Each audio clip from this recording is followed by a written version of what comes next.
Beleza, galera? Sou Jair na área novamente e nós vamos corrigir agora a provinha do Enem de 2005, meus queridos.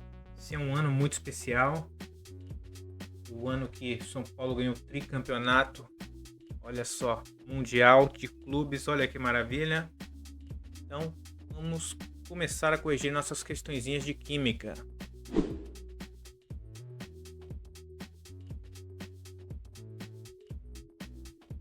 E a prova, ela começa com as questões de química na questão de número 11. Ela fala o seguinte: a obesidade, que nos países desenvolvidos já é tratada como epidemia, começa a preocupar especialistas no Brasil. Os últimos dados da pesquisa de orçamentos familiares realizada entre 2002 e 2003 pelo IBGE mostram que 40,6% da população brasileira estão acima do peso, ou seja, 38,8 milhões de adultos. Desse total, 10,5 milhões são considerados obesos. Várias são as dietas e os remédios que prometem um emagrecimento rápido e sem riscos. Há alguns anos foi lançado no mercado brasileiro um remédio de ação diferente dos demais, pois inibe a ação das lipases, enzimas que aceleram a reação de quebra de gorduras. Sem serem quebradas, elas não são absorvidas pelos intestinos e parte das gorduras ingeridas é eliminada com as fezes. Como os lipídios são altamente energéticos, a pessoa tende a emagrecer. No entanto, esse remédio apresenta algumas contraindicações, pois a gordura não absorvida lubrifica o intestino, causando desagradáveis diarreias. Além do mais, podem ocorrer casos de baixa absorção de vitaminas lipossolúveis como as vitaminas A, D, E e K, pois aí eu tenho aqui as alternativas. Olha só, você viu o probleminha? Toma um remédio para emagrecer e esse remédio não absorve as gorduras, mas só que essa gordura fica meio que no interior do intestino, causando diarreia, entre outras coisas, né? E inibe a absorção de algumas vitaminas. Olha que coisa terrível. Você emagrece e fica doente ao mesmo tempo. Vamos lá para as alternativas. Essas vitaminas, por serem mais energéticas que as demais, precisam de lipídios para sua absorção. Não, primeiro o que acontece é o seguinte: você tem o intestino,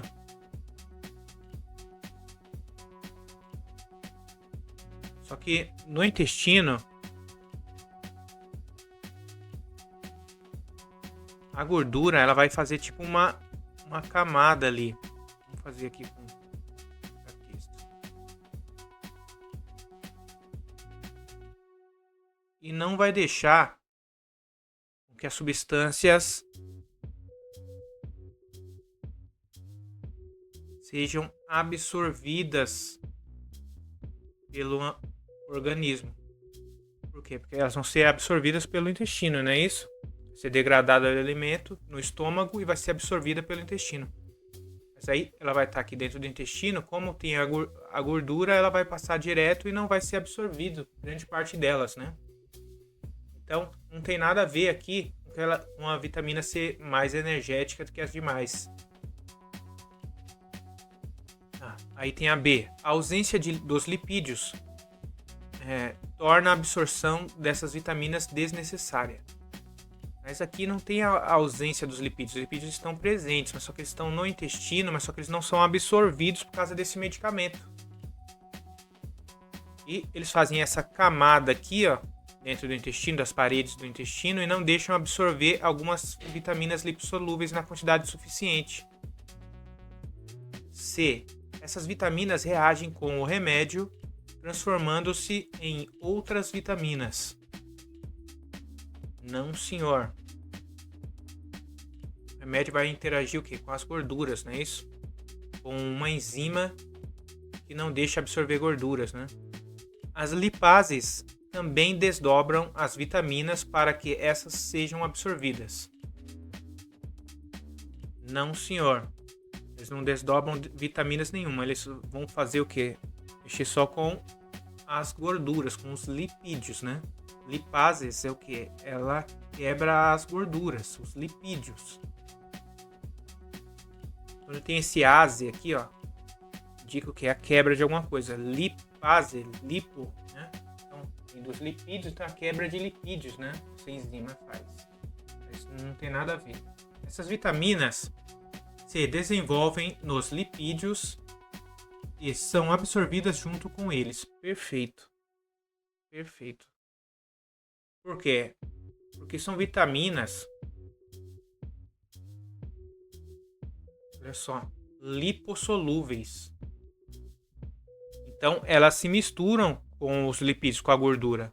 Mas como a gordura não é absorvida, então ele não consegue absorver a gordura e alguma dessas vitaminas que estão misturadas com a gordura. Então, se a vitamina e o lipídio são gorduras, o que acontece é que eles se misturam, mas com o medicamento eles não são absorvidos. Então, se eles fossem hidrossolúveis, aí eles não se misturariam, como se fosse água e óleo, né? Tem vitaminas que não são lipossolúveis, né? Vitaminas hidrossolúveis e vitaminas lipossolúveis. Essas aqui se misturam facilmente com gorduras, né? Com lipídios. Por isso que a alternativa E está correta. Vamos para outra questão de número 13.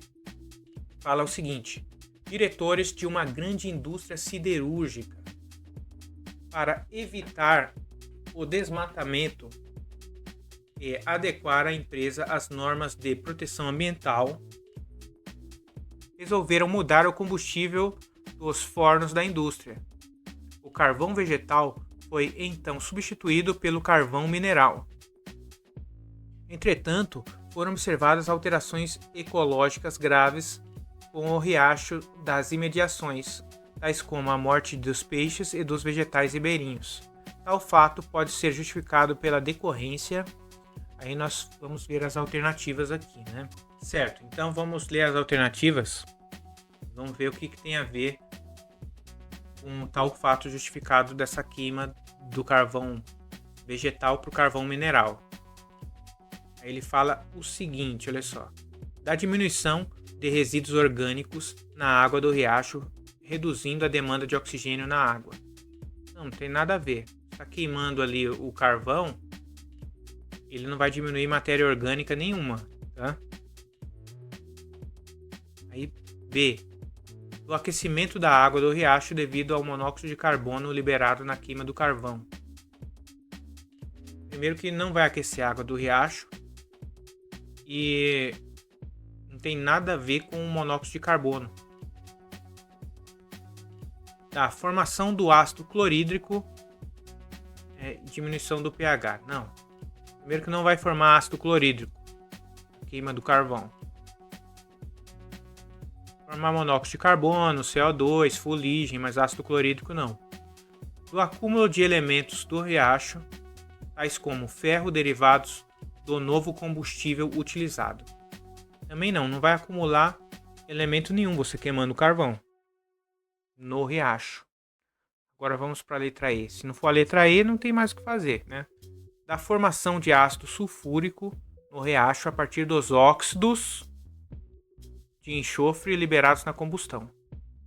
Aí sim pode ser, porque olha só, o carvão vegetal, ele é feito o quê? Da madeira, né? De árvores que é queimada com baixo oxigênio, uma queima controlada que produz o carvão. Agora o carvão mineral, ele é de origem fóssil e nesses fósseis aí podem conter justamente muitos compostos de quê? De enxofre. Pode ter no mineral ali. E parte do carvão mineral contém certo teor de enxofre, né? Alguns mais, outros menos. quando você queima o enxofre na presença do oxigênio, ele se transforma em SO2. Esse SO2 reage com oxigênio novamente, no caso aqui meio mol, né, de O2, transforma no SO3. Essas são as reações que ocorrem, tá? E o SO3, quando chove ou quando entra em contato com a água, no caso aqui do riacho, se transforma em H2SO4. Isso aqui é o que? Ácido sulfúrico. Diminuindo o pH, aumentando a acidez, né? Poderia causar a mortandade, poderia ser um indicativo, né? Pode sim. Então a alternativa E, ela é plausível, ela pode acontecer.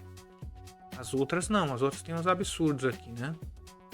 Ó, produzir ácido clorídrico, não tem nada a ver. Acumular ferro, não tem nada a ver, né? Então a alternativa E. Vamos para a próxima. A próxima nós temos o seguinte, nós temos um texto aí que vai servir tanto para a questão de número 17 como a 18. Na investigação forense, utiliza-se luminol, uma substância que reage com o ferro presente na hemoglobina do sangue, produzindo luz, que permite visualizar locais contaminados com pequenas quantidades de sangue. Mesmo em superfícies lavadas, é proposto que, na reação do luminol em meio alcalino, na presença de peróxido de hidrogênio e de um metal de transição, aí tem aqui o símbolo M e o N mais ali, então é um íon de metal de transição, né? Forma-se o composto 3-aminofitalato, que sofre uma relaxação, dando origem ao produto final da reação 4, com liberação de energia ultravioleta e de gás nitrogênio, N2. Então tem a reação aqui eu tenho o luminol, mais a água oxigenada, o peróxido de hidrogênio, e mais o metal aqui, ó, o íon do metal de transição. Essa carguinha aqui, esse N+, aqui indica o íon desse metal, né? Aí ele se transforma nessa substância aqui, ó, esse 3-aminofitalato. Ele vai liberar o nitrogênio aqui da molécula aqui, tá vendo? Vai se juntar, liberar também radiação ultravioleta, que permite ver. E tá vendo que ele tem uma massa molar menor do que do luminol?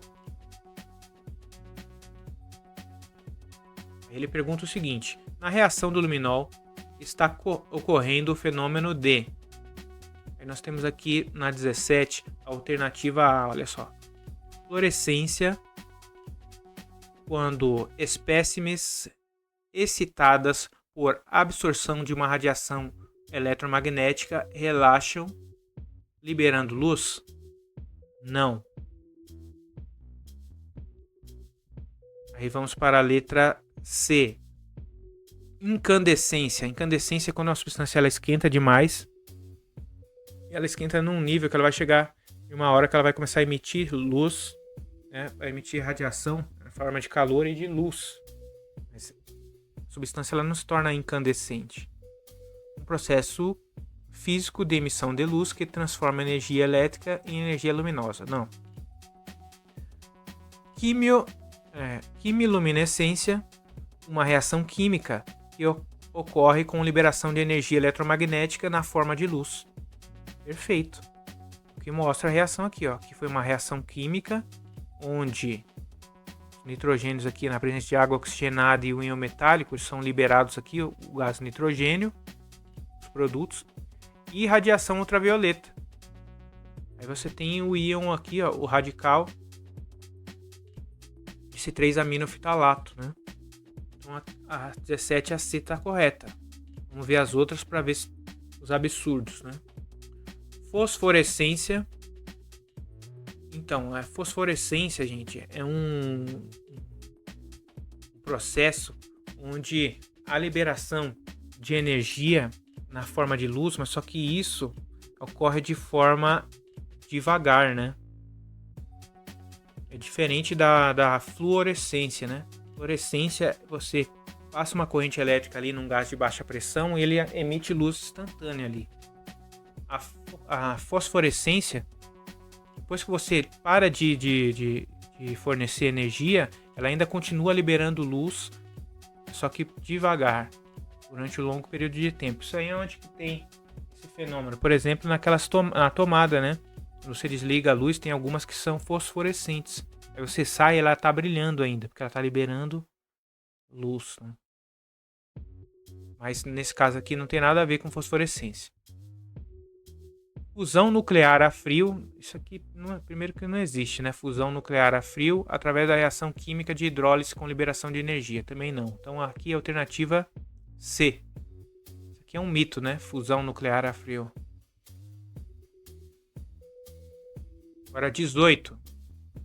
Na análise de uma amostra biológica para análise forense, utiliza-se 54 gramas do luminol e peróxido de hidrogênio em excesso, obtendo-se um rendimento final de 70%, sendo assim a quantidade do produto final, 4, formado na reação, foi de... Aí vamos entender melhor, né? Tá vendo aquele das massas molar? O produto final é isso aqui, gente, ó. Ele quer o 4. 4 é esse aqui. Ele me dá a massa molar dele, ó. É 164 gramas por mol. 164 gramas por mol. E o luminol é 177. Então aqui eu tenho 177 gramas por mol. Mas ele fala que ele não tem 177 gramas. Porque se eu tivesse 177 gramas, eu sei que ia produzir 164 gramas dessa substância. Ele fala que eu tenho 54. Então vamos lá, olha só. Então se eu tiver 177 gramas de luminol, eu vou produzir 164 esse 3-amino aí do produto. Vou colocar aqui do produto, ó, gramas do produto. Vou colocar aquele nome gigantesco, né? Sou meio preguiçoso. Só que eu tenho 54 gramas. Ele colocou lá água oxigenada em excesso, mas só que eu quero saber só o que produziu desse aqui. Mas ele não vai produzir a quantidade direitinha aqui de luminol do produto. Ele vai produzir só 70% o rendimento. Então primeiro a gente vai achar qual é o rendimento de 54 gramas, que se eu tenho 177 eu produzo 164 gramas, com 54 gramas eu vou produzir menos aqui. Tá vendo que os valores aqui, 164 é menor que 177, então vai dar um valor menor que 54 aqui. Mas depois que eu achei esse valor, eu vou fazer o quê? Eu quero só 70% dele, porque eu não vou produzir o total, eu vou produzir só 70%. Então primeiro vamos achar, a gente faz o quê? Uma regra de 3, multiplica cruzado aqui. Fica 177 vezes x, que é igual a 164 vezes 54. É isso aqui. Vai me dar... Vou colocar aqui. 164 vezes 54. Aí aqui vai me dar 8.056. Aí divide isso por 177. Dividido por 177. Aí vai me dar 50. X é igual a 50 gramas desse outro produto aqui. Mas ele não quer 100% que vai ser produzido. Vai ser produzido somente 70% que é o rendimento. Então, o que eu faço? Eu multiplico isso daqui por 0,7, que é 70%, vezes 0,7. Aí, o valor aqui, vamos vezes 0,7. Deu os 35 ali, ó.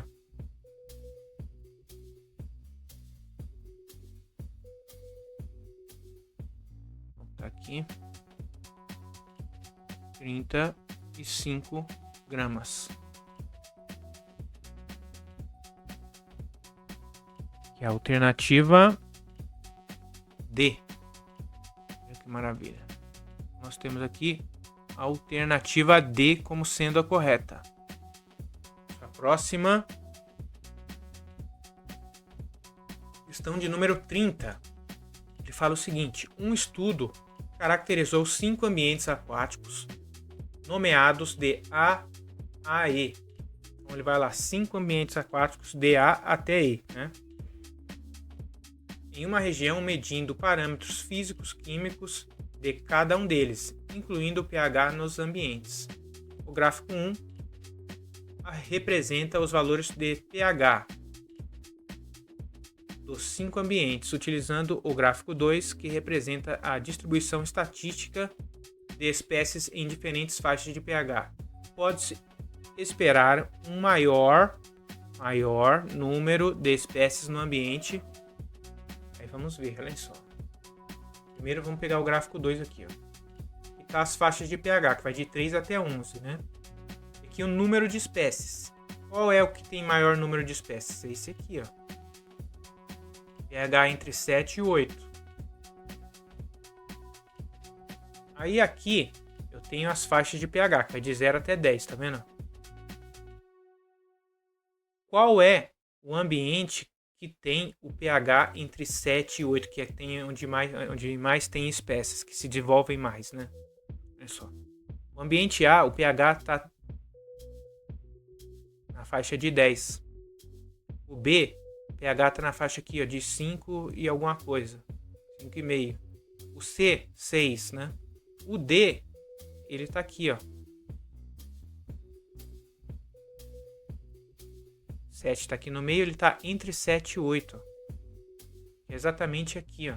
Então o D é onde vai ter mais espécies. Por quê? Porque o pH aqui tá entre 7 e 8, que é o pH onde tem mais espécies, segundo o gráfico 2. Então tinha que analisar os dois gráficos, né? Primeiro você começa pelo segundo aqui, ver qual é a faixa de pH que tem mais espécies. Depois você vai para o outro e ver qual é o ambiente que tem o pH descrito no gráfico 2 que tem mais espécies, que é o que ele pergunta. Então nós temos a alternativa D. Olha que maravilha. Vamos para a próxima. Questão de número 31. Os plásticos, por sua versatilidade e menor custo relativo, têm seu uso cada vez mais crescente da produção anual brasileira de cerca de 2,5 milhões de toneladas. 40% destinam-se à indústria de embalagens. Entretanto, este crescente aumento na produção e consumo resulta em lixo que só reintegra ao ciclo natural ao longo de décadas ou mesmo de séculos. Para minimizar esse problema, uma ação possível adequada é... Então, os plásticos, né, meus queridos, são esses polímeros que é derivados de petróleo. Mas plástico é um nome genérico, né? Existem vários tipos de plástico. E o problema deles é que a maioria não são biodegradáveis e permanecem por um longo período de tempo na natureza, causando aí problemas ambientais devido a essa persistência. A natureza não ter enzimas que façam aí a degradação desse material. Aí Aí nós temos aqui a alternativa A. Vamos ver o que vai minimizar, né? Ó, para minimizar. Proibir a produção de plástico e substituí-los por materiais renováveis como os metais. Os metais eu vou ter um outro problema também, né? E tem utilidades que eu tenho que usar plástico, né? Então a sociedade moderna, acho que não tem como você proibir a produção. Isso é inviável e não existe na sociedade moderna. Incinerar o lixo de modo que o gás carbônico e outros produtos resultantes da combustão voltem aos ciclos naturais. Incinerar o lixo também é um outro problema também, porque tem alguns plásticos, quando você incinera, ele produz gases tóxicos. Então isso aqui é um outro problema. Tem alguns casos que não tem o que fazer, por exemplo, lixo hospitalar, você tem que incinerar. É obrigado a incinerar. Ali o risco biológico supera isso. Então é o seguinte: queimar o lixo para que os aditivos contidos na composição dos plásticos tóxicos e não degradáveis sejam diluídos no ar. Então a gente já viu que queimar o lixo não é uma alternativa plausível, né? Não esquece isso daqui. Estimular a produção de plásticos recicláveis para reduzir a demanda de matéria-prima não renovável e o acúmulo de lixo. Perfeito. Estimular, olha. Não está falando nada em proibir e nem impor nada. Está falando para estimular isso. Perfeito. Reciclar o material para aumentar a qualidade do produto e facilitar a sua comercialização em larga escala. Também não, né? Reciclar o material, você pode reciclar o material, mas isso aqui não vai aumentar a qualidade do produto. Você tá vendo? Isso aqui meio que engana isso, né? Reciclar o material, pô, legal. É viável isso, mas ele não vai aumentar a qualidade do produto. Por isso que não é. E não vai facilitar a sua comercialização em larga escala, muito pelo contrário, né? Reciclar é difícil, gente, é complicado, mas é ideal o quê? Para mitigar, para minimizar, né? Não para comercialização em larga escala ou aumentar a qualidade do produto, não, isso aqui esquece. Agora, estimular a produção de plásticos recicláveis para reduzir a demanda de matéria-prima. Por quê? Porque se você recicla ali, você está reutilizando, aí você precisa produzir menos matéria-prima, você está retirando menos material da natureza. Então isso é bom nesse sentido, sim. Aí você está mitigando o problema com uma ação adequada. Então vamos para a próxima. Questão de número 36. Fala o seguinte. Outra questão de análise de gráficos, olha só. Quando um reservatório de água é agredido ambientalmente por poluição de origem doméstica ou industrial, uma rápida providência é fundamental para diminuir os danos ecológicos, como o monitoramento constante dessas águas, demanda aparelhos caros e testes demorados. Cientistas têm se utilizado de biodetectores. O que seriam esses biodetectores, né? Como peixes que são colocados em gaiolas dentro da água, podendo ser observados periodicamente. Para testar a resistência de 3 espécies de peixes, cientistas separaram 2 grupos de cada espécie, cada um com 100 peixes, totalizando 6 grupos. Foi então adicionada a mesma quantidade de produtos de origem doméstica e industrial, em separado durante o período de 24 horas. O número de indivíduos passou a ser contado de hora em hora. Os resultados são apresentados abaixo. Aí nós temos aqui 3 diferentes espécies, olha. Espécie 1, 2 e 3, né? Foi passando o tempo. Aí na vertical tem o número de peixes. Tá vendo que a espécie 1, só um pouquinho de tempo, morreu tudo? O número de peixes foi a 0? Um pouquinho de tempo? Naquela mesma substância que eles estão colocando lá? Os peixes da espécie número 2, só depois de quase 24 horas, começou a morrer. Ó. Aí depois morreu tudo. Mas demorou bastante tempo. Demorou bastante tempo. A espécie número 3 morreu um pouquinho no final, mas ainda tem um monte de peixe. Olha o tanto de peixe que tem. Isso daqui mostra que se tiver poluído, os peixes da espécie 3, pouquíssimos vão morrer. Então eles não vão servir como indicador. É tipo aquele canário da mina. Já viu falar em canário da mina? Tem minas de mineração, aqueles buracos na terra e tal, que se tiver um gás que for tóxico, mas tem gases tóxicos que são inodoros, que não tem cheiro. Aí os mineradores morrem sem perceber. Estão me entendendo? Então o canário da mina, o que o pessoal fazia? Levava esse canário na gaiola e tal. Quando o canário parava de cantar, eles olhavam lá, se ele tivesse morto, o que acontece?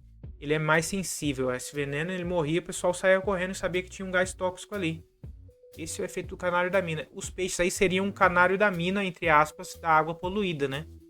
Se eles começassem a morrer, era um indicativo o quê? Que tinha poluição ali, tem alguma coisa de errado com essa água.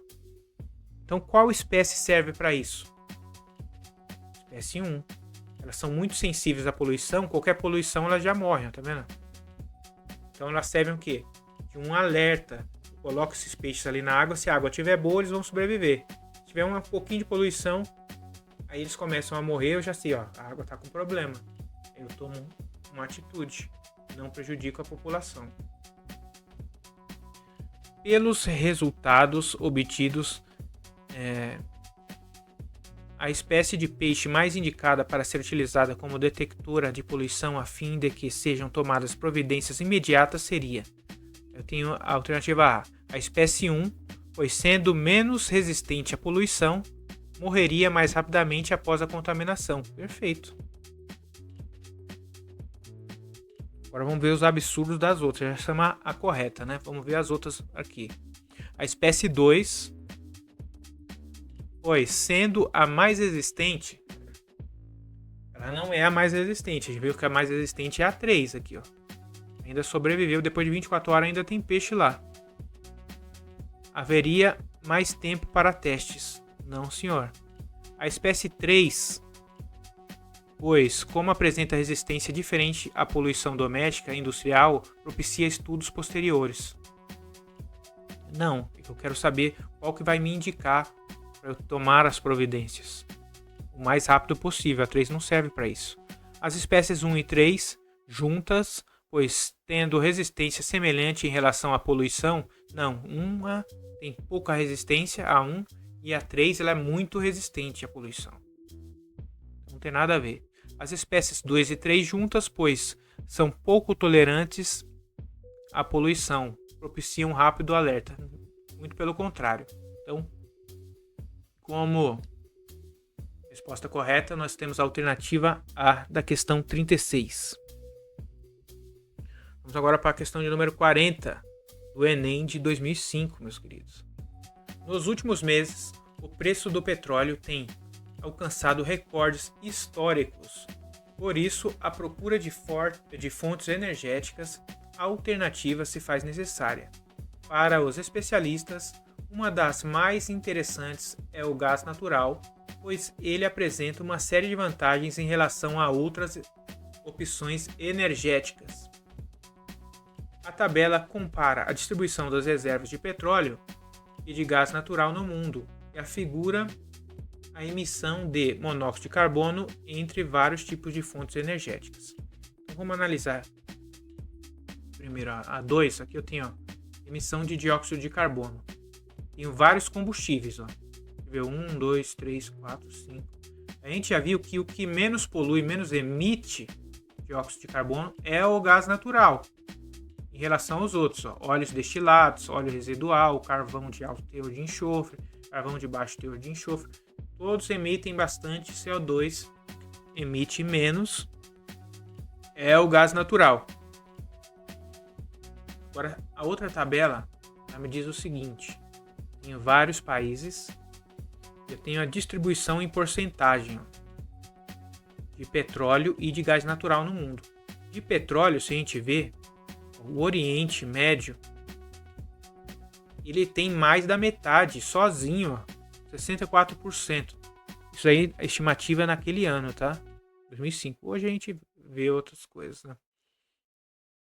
E os outros países têm um pouquinho. Na Ásia tem 4%. Na África, 7,2%. União Soviética, 6,3%. Europa, 2%. Aqui, ó. Ex-União Soviética, ó. Não é nem Rússia ainda, tá vendo? Olha só que legal. América Latina, 13%. América do Norte, 3,5%. Só que quando a gente vai para o gás natural, ele é mais distribuído.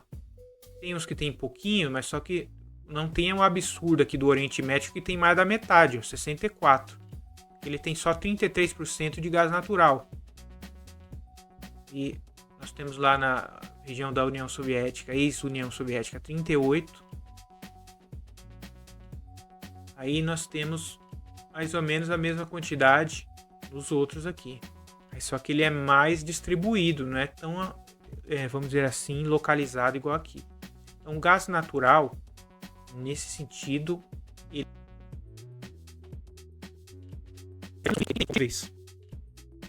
Se um país tem praticamente tudo e os outros não têm, você não concorda que começa a ter umas tensões geopolíticas, os conflitos?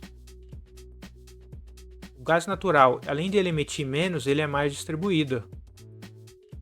Então eu vou ter mais países tendo esse bem aí. A partir da análise da tabela e da figura são feitas as seguintes afirmativas. Vamos ver o que ele pergunta. 1. Enquanto as reservas mundiais de petróleo estão concentradas geograficamente, a gente viu o petróleo lá, a questão da Arábia, né? Questão do Oriente Médio. As reservas mundiais de gás natural são mais distribuídas ao redor do mundo, garantindo um mercado competitivo menos dependente de crises internacionais e políticas. Tá correto. A 1 tá correto. Agora, vamos ver a 2 aqui. A emissão de dióxido de carbono para o gás natural é mais baixa. Entre os diversos combustíveis analisados, o que é importante, uma vez que esse gás é um dos principais responsáveis pelo agravamento do efeito estufa. Está correto também. Com relação a essas afirmativas, pode-se dizer que eu tenho as alternativas aqui. A primeira está incorreta. A gente já viu que está correta, pois novas reservas de petróleo serão descobertas futuramente. A segunda está incorreta, pois o dióxido de carbono apresenta pouca importância no agravamento do efeito estufa. Errado também. Ambas são corretas, mostrando que o gás natural é uma importante alternativa energética. Alternativa C, ok. Vamos ver os absurdos da D e da E, né? Ambas não procedem para o Brasil, que já é praticamente autossuficiente em petróleo e não contribui para o agravamento do efeito estufa. Não tem nada a ver, né? Você é autossuficiente em petróleo, você está consumindo petróleo, isso mostra que você não é dependente, mas se você está queimando e utilizando, você está causando um agravamento. Então, não faz nem sentido, né? Nenhuma delas mostra vantagem de uso de gás natural sobre o petróleo. Então nós temos a alternativa C como sendo a correta. Vamos para a próxima. Questão de número 48. Moradores de 3 cidades, aqui chamados de X, Y e Z, foram indagados quanto aos tipos de poluição que mais afligiam as suas áreas urbanas. Nos gráficos abaixo estão representadas as porcentagens de reclamações sobre cada tipo de poluição ambiental. Aí eu tenho aqui o lixo, poluição do ar, esgoto aberto, despejos tóxicos e poluição sonora. Bom, a gente vê aqui que na cidade Z, o que mais causa problema lá é o esgoto, céu aberto e a poluição do ar. Na cidade Y, o que mais causa problema ali é o lixo e a poluição sonora. O pessoal fazendo pancadão lá. Vendo? Olha que maravilha. Não, e tem esse aqui também, ó. E os dejetos tóxicos. Deve ter indústria lá, né? Agora, no X, eu tenho, ó, poluição sonora. Tenho dejetos tóxicos e lixo. A gente tem muito problema com lixo, então, aqui, ó, no X. No Z, muito problema com esgoto, poluição do ar. E no X, no Y, é meio que uma mistura, né? Aí ele, considerando a queixa principal dos cidadãos de cada cidade, a primeira medida de combate à poluição em cada uma delas seria, respectivamente, olha, na cidade X, seriam os dejetos tóxicos. Então, ó, seria o controle de despejo industrial. Na cidade Y, seria a coleta de lixo, né? A coleta do lixo urbano. Então, seria o que? Seria o manejo do lixo, no caso aqui. Ele colocou como manejo do lixo, né? Então, olhem só. Eu tenho até agora que corresponde a isso. A B e a E. O controle do despejo industrial na primeira, que é essa parte aqui, ó.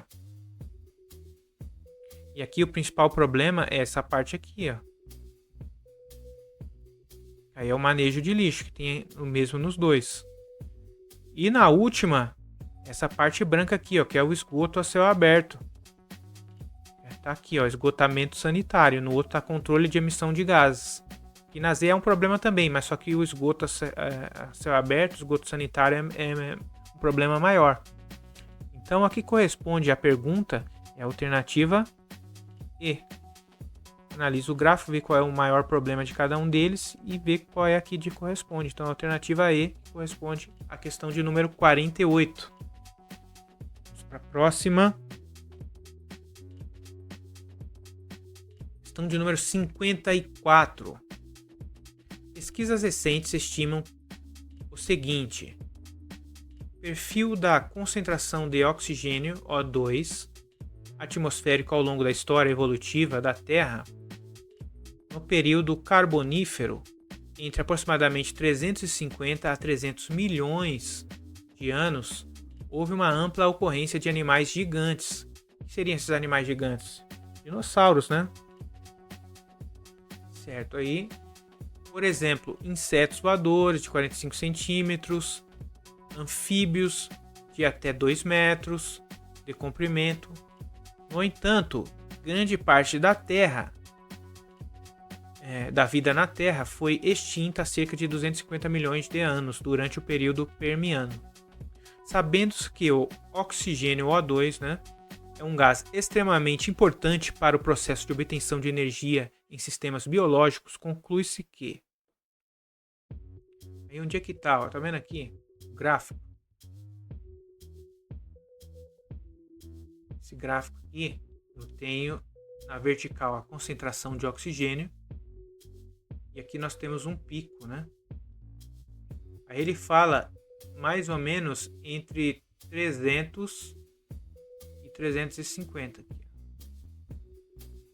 essa região, onde tem bastante oxigênio, né? Aí depois aconteceu alguma coisinha e começou a abaixar. Algum fenômeno aí. Certo. Então, se nessa parte aqui tinham seres vivos pelos fósseis, registros fósseis gigantes, e tinha uma alta concentração de oxigênio, de O2, aí a gente pode se concluir que a concentração de nitrogênio atmosférico se manteve constante nos últimos 400 milhões de anos, possibilitando o surgimento de animais gigantes. Não, ele não está nem falando de nitrogênio aqui. Se ele nem fala de nitrogênio, então não tem nada a ver. A produção de energia dos organismos fotossintéticos causou a extinção em massa no período Permiano por aumentar a concentração de oxigênio atmosférico.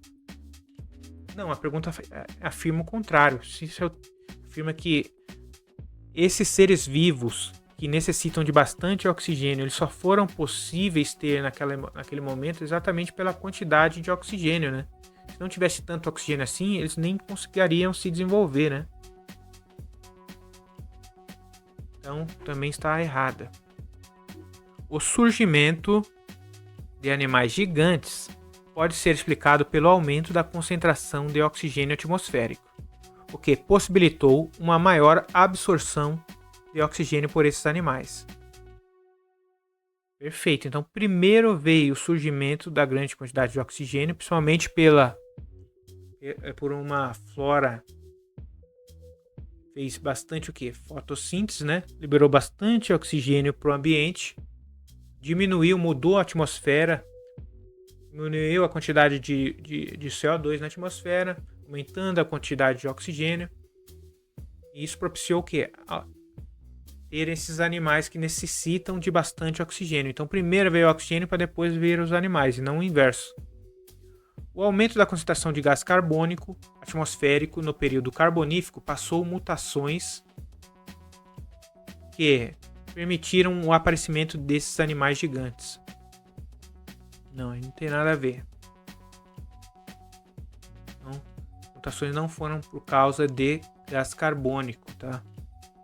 Segundo a teoria da evolução, as mutações são algo natural.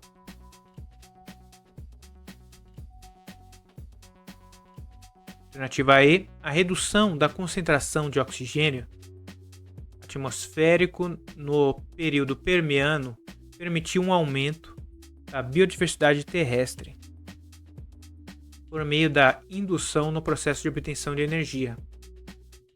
Também não.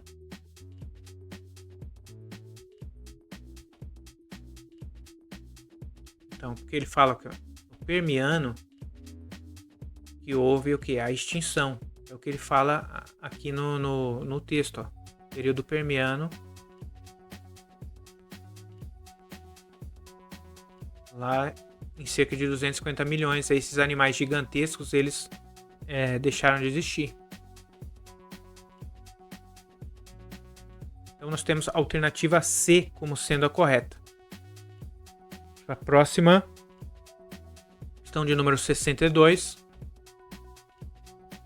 Um problema ainda resolvido da geração nuclear de eletricidade é a destinação dos rejeitos radioativos. O chamado lixo atômico, os rejeitos mais ativos ficam por um período em piscinas de aço inoxidável nas próprias usinas antes de ser, como os demais rejeitos, acondicionados em tambores que são dispostos em áreas cercadas ou enterradas em depósitos subterrâneos secos, como antigas minas de sal. A complexidade do problema do lixo atômico, comparativamente a outros lixos, são substâncias tóxicas, se deve ao fato de... Vamos ver qual é o problema do lixo atômico. Emitir radiações nocivas por milhares de anos em um processo que não tem como ser interrompido artificialmente. Perfeito. Você tem uma substância que continua emitindo radiação por um longo período de tempo não tem o que fazer. A não ser acondicionar no lugar correto para não ter vazamento, não ter problema dela ir para o ambiente. E não tem o que fazer. B. Acumular-se em quantidades bem maiores do que o lixo industrial convencional, faltando assim locais para reunir tanto material. Também não, é um absurdo, né? E não é em quantidades bem maiores. O lixo industrial sempre vai ser maior do que o lixo nuclear, né? Só que essa pouca quantidade aí já causa um acidente absurdo se for para o ambiente, né?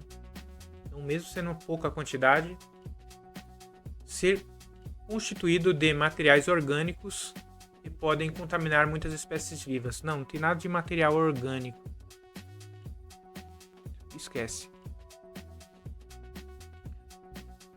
Exalar continuamente gases venenosos que tornariam o ar irrespirável. Não, ele não tem nada a ver com gás venenoso, tem a ver com radiação. Emitir radiações e gases que podem destruir a camada de ozônio. Não tem nada a ver com camada de ozônio nem efeito estufa. Tem a ver com essa radiação ser nociva aos às nossas células, né? Causando que mutações e alterações nos organismos vivos. Então não tem nada a ver com camada de ozônio e efeito estufa. Aí nós terminamos essa correção da prova do Enem de 2005, meus queridos. Olha só. Aí nós temos o professor aí no estilo Breaking Bad. Olha que maravilha. Queria só um pouquinho dessas notas aí. Ficamos por aqui. Espero que tenham gostado. Vamos continuar aí com a nossa saga Enem. Quando chegar na prova de 2009 por aí, nós temos 2 provas do Enem. Nós temos uma segunda aplicação que eu vou falar para vocês quando chegarmos lá, né? Mas até 2009, de 98 até 2008, as provas tinham só uma aplicação só. Quem perdeu, perdeu. A partir de 2009, não. Isso aí a gente vai dar uma olhada e falar um pouquinho mais disso mais para frente. Nós ficamos por aqui com essa correção, beleza?